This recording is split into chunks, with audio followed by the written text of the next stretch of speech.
మన వారాహి సిల్వర్ జ్యువెలరీలో అద్భుతమైన ఆఫర్స్ పొందండి మరియు కార్ గెలుచుకునే గొప్ప అవకాశం. 2009 ఎన్నికలకు ముందు జరిగిన డీలిమిటేషన్ వల్ల కాంగ్రెస్ పార్టీకి మళ్ళీ లాభించింది. ప్రజారాజ్యం పట్టేప్పుడు గట్టి పోటీని ఇచ్చింది. అయినా కూడా కాంగ్రెస్ పార్టీ బొటాబొటీ ఓట్ల సీట్లతో బయటపడింది అనేది అప్పుడు ఉందన్నమాట. అప్పుడు అంటే రాజశేఖర రెడ్డి తనకు అనుకూలంగా మలుచుకున్నాడు కాబట్టి ఇప్పుడు 2029 ఎన్నికల్లో మరి ఏపీ విషయానికి వస్తే మరి కూటమికి అనుకూలమా, కూటమి ఒకవేళ విచ్ఛిన్నం అయితే చంద్రబాబుకి ఏమైనా అనుకూలిస్తుందా, జగన్కి ఏమైనా మైనస్ అవుతుందా? నేను డీలిమిటేషన్ వల్ల వాళ్ళకు తీర్పులు వచ్చినాయని నేను చెప్పను, అది జరగదు. అది రాజకీయ ప్రభావాల వల్ల జరుగుతుంది. ఒక నియోజకవర్గము 10 నియోజకవర్గాలు మాత్రమే అధికారంలోకి వస్తారో రాదు. అప్పుడు ఉన్న రాజకీయ పరిస్థితులను బట్టి రాజశేఖర రెడ్డి అధికారంలోకి వచ్చినాడు. అంతవరకు తెలుగుదేశం పరిపాలన ఉన్నది. దాని మీద వ్యతిరేకంగా తీర్పు ఇచ్చినప్పుడు కాంగ్రెస్ పరిపాలన వచ్చింది. 2 రాష్ట్రాల్లోనూ రాజశేఖర రెడ్డి చీఫ్ మినిస్టర్ అయినారు. అలాగే రేపొద్దున కూడా తీర్పులు అవి రాష్ట్రాల పరిస్థితులను బట్టి వాళ్ళ పరిస్థితులను బట్టి వస్తాయి అంటే తీర్పులు ఈ డీలిమిటేషన్ వల్ల రావు అంట. ఇది కొంత మేరకే ఉపయోగపడుతుంది. మార్పులు చేర్పులు ఉంటాయి కదా, గ్రామాలు చేర్పులు ఉండినా కొంత మేరకే పనిచేస్తాయి. కానీ డీలిమిటేషన్ వల్లనే మనం అధికారంలోకి వస్తామనేది కల్లా. అంతేనా? అంతే. మన పరిపాలన బట్టి మన ప్రజల్లో ఉండే అభిప్రాయాలను బట్టి తీర్పు వస్తుంది అంట. ఇప్పుడు దళిత ఓట్ బ్యాంక్ మొత్తం జగన్ చేతుల్లో ఉంటుంది అంటారనమాట. అంటే ఇప్పుడు ఈ డీలిమిటేషన్ వల్ల దీనికి ఏమన్నా ఈ దళిత ఓట్ బ్యాంక్ ఏం సంబంధం ఉంది? ఏం సంబంధం లేదు కదా. అది ఎవరి చేతుల్లో నువ్వు అన్నావు అనుకోండి, దళిత ఓట్ బ్యాంక్ జగన్ చేతుల్లో ఉంది అని. సరే, నా అభిప్రాయాలు నాయి, మీ అభిప్రాయాలు మీ, కానీ దాని నేను మాట్లాడడం లేదు. దళిత ఓట్ బ్యాంక్ దానివల్ల ఈ డీలిమిటేషన్కు సంబంధం ఏమిటండి? అంటే ఇప్పుడు మండలాలు అటు ఇటు మార్చేప్పుడు ఒక మండలంలో ఈ దళిత ఓట్స్ ఎక్కువ ఉన్నాయి, అది జగన్ దాన్ని పక్కా నియోజకవర్గంలో మార్చే అవకాశం కాదు కదా. ఇప్పుడు ఉన్న సీట్లను పెంచుతారు, పెంచినప్పుడు డీలిమిటేషన్లో మార్పులు చేర్పులు ఉంటాయి. అదే ఎక్కడైతే దళిత ఓట్ బ్యాంక్ ఎక్కువ ఉంటుందో దాటిని తీసుకెళ్ళి వాళ్ళకి అనుకూలమైన రాదండి. అంత వచ్చేదానికి అవకాశమే లేదండి. ప్రజల తీర్పు అనేది వాళ్ళ పరిపాలన మీద ఆధారపడి ఉంటుంది. ఈ డీలిమిటేషన్ చంద్రబాబు గారికి అనుకూలం అవుతుందా? నేను అది చెప్పలేను. జగన్ గారికి ఏమైనా మైనస్ అవుతుందా? అది రెండు చెప్పలేను. ఎందుకంటే ఈయన ఈయన హామీలు ఇచ్చాడు కదా చంద్రబాబు గారా. 6 హామీలు నెరవేర్చకపోతే మాత్రం 6 హామీలు నెరవేర్చకపోతే మాత్రం చెడ్డ పేరు వస్తుంది.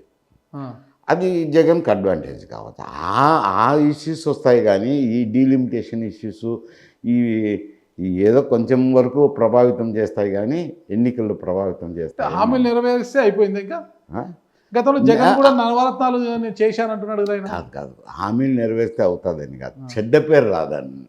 అది నేను విజయం చేకూరుస్తాయి అని చెప్పడం లేదు. జగన్ అన్ని హామీలు నెరవేర్చినాను, అయితే ఆయన గెలిచినాడా? లేదు కదా. అట్నే 6 హామీలు నెరవేర్చకపోతే ఇంకా అది భూతద్దం లేచి చూస్తారు అంటాను. ఇవి ప్రజల్లో తీర్పు అనేది వేరే, వాళ్ళ ఆలోచన సరళి వేరుగా ఉంటుంది. ఇవన్నీ కొంచెం తీపు ఉప్పు కలుపుకునేదానికి పనికొచ్చేటి, అంతేగాని ఇవే మనకు ఆహారం అవుతుంది అనేదానికి లేదు. రాయలసీమ ప్రాంతంలో జగన్మోహన్ రెడ్డి బలమే రాయలసీమ. మరి ఈ డీలిమిటేషన్తో జగన్మోహన్ రెడ్డి గారికి రాయలసీమలో ఏమైనా పట్టు సడలే అవకాశం ఏమైనా ఉంటుందా? ఆ టైం లేదు కదా. రాయలసీమ అనేది ఎప్పుడు తీర్పు చెప్పలేదు కదా. జనరల్గా అతనికి రాష్ట్రం మొత్తం మీదనే అప్పుడు వచ్చింది కదా. ఎందుకంటే తెలుగుదేశం పార్టీ అధికారంలో అది, దాని మీద వ్యతిరేకతతో ఒక మారు ఈయన్ని కూడా చూద్దామని ఇచ్చినారు. అవి కోస్టల్ ఆంధ్రాలో సీట్లు వచ్చినాయి, రాయలసీమలో సీట్లు వచ్చినాయి, అన్ని చోట్ల వచ్చినాయి. రాయలసీమ ఎక్కువ వచ్చింది. స్వీప్ వచ్చినప్పుడు రకరకాల స్వీప్లు వస్తాయి. దాని మాత్రం నా రాయలసీమ మీద పట్టుండదు. దానికి ఆయనకు సంబంధం ఏముంది? రాయలసీమకు ఏం చేశారు? ఆయన రాయలసీమకి ఏం చేయలేదు కదా, ఏం చేయలేదు. ఇప్పుడు రాజధానుల విషయమే తీసుకున్నాము. 3 రాజధానులు అన్నారు.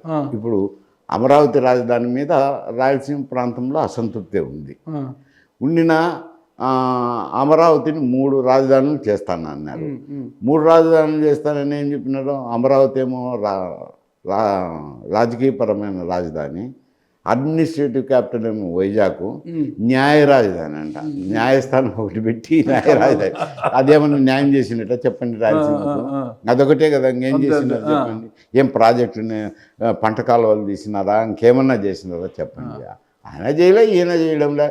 ఏదో వాళ్ళు చెప్పినట్టు సంక్షేమ కార్యక్రమాలు అమలు చేసుకోవడము పోవడము. రాయలసీమకు ప్రత్యేకించి ఏమి చేయటం లేదు కదా. రాజశేఖర రెడ్డి గారి పాలన చూశారు కదా మీరు, ఆయన తనయుడు జగన్మోహన్ రెడ్డి గారి పాలన ఎలా ఉండిందంటారు? ఆయన శైలి ఈయన శైలి దానికి దీనికి కంపారిజన్ ఎట్లా చేస్తాం? డెవలప్మెంట్ విషయంలో కావచ్చు, ఇతర అంశాలు కాదు, ఆయన శైలి ఆయన ఎందుకంటే కింది నుంచి రాజకీయాల్లో పైకి వచ్చినాడు. ఇతను బాన్ విత్ స్విల్లర్ స్పూను ఒక ముఖ్యమంత్రి కొడుకుగా అధికారంలోకి వచ్చినాడు. అది వేరు ఇది వేరు. ఓకే దివంగత ముఖ్యమంత్రి కొడుకుగా అధికారంలోకి వచ్చాడు. అంతే కదా. ఒక మారు చూద్దామని నన్ను ఒక మారు చూద్దామంటే ఎవరిని చూస్తారు? మైసూరాడిని చూస్తారు కానీ ఎట్లా చేస్తున్నారు, ఏం చేస్తున్నారు? మరి జగన్ గారు ఇంకొకసారి చూడండి అంటే చూస్తారు ప్రజలు? అది ప్రజలను పట్టి చూస్తారంటే నేనైతే ఎప్పుడే చెప్పమంటా. కడప జిల్లా వాసి కదా మీరు? ఏమైతేనేమి నాకేముంది, ఎన్నో రాజకీయాలు చూశారు. కాదు, కడప జిల్లా వాసిన నాకేం అభిమానాలు దాదాపు 50 ఏళ్ళ అనుభవం ఉందా మీకు రాజకీయాల్లో? ఉన్నాయనుకోండి. ఇప్పుడు ఏదైనా ఒక ఎన్నికల సమయం వచ్చినప్పుడు ప్రజల్లో కూడా ఒక చర్చ ప్రారంభమవుతుంది.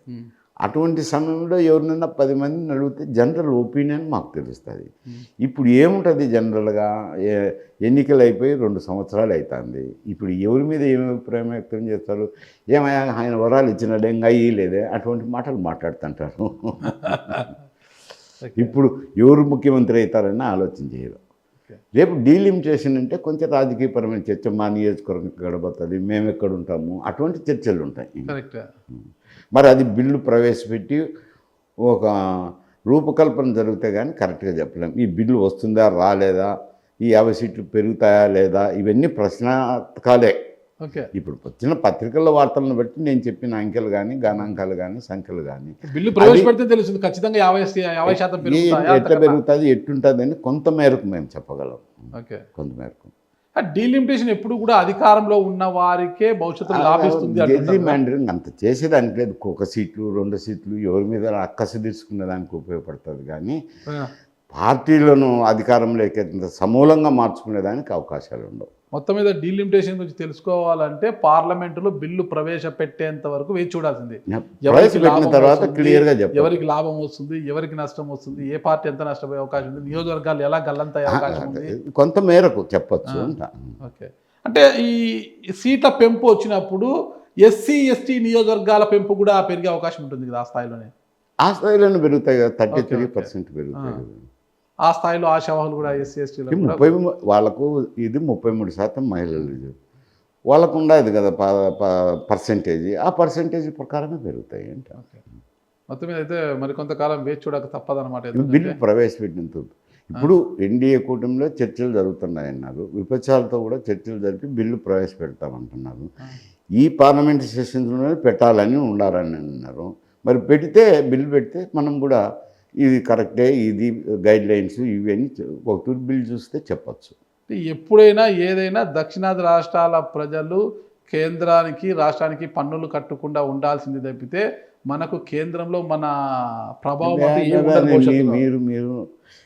మీరు నేను అనే మాటలు నా నోట్లో పెడుతున్నారు మీరు. ఎందుకంటే దక్షిణాది రాష్ట్రాలు పన్నులు కట్టేది అనేది కాదు, అది వేరే చర్చ.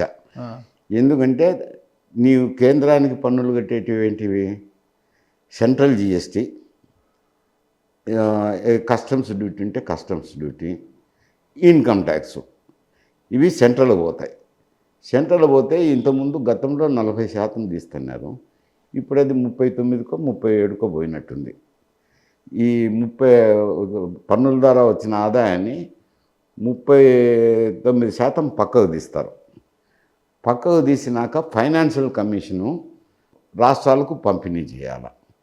ఏ రాష్ట్రానికి ఎంత అంటే మెయిన్ ఇండెక్స్ వచ్చి జనాభా, మెయిన్ ఇండెక్స్ జనాభా అంటే 60% పాయింట్లు జనాభా ప్రతినిధి, మిగతాది అండర్ డెవలప్మెంటు, ఇట్లా వివిధ రకాల కేటగిరీల మీద వివిధ రకాల పాయింట్ల ఆధారంగా ఈ రాష్ట్రాలకు కేటాయించుతారు.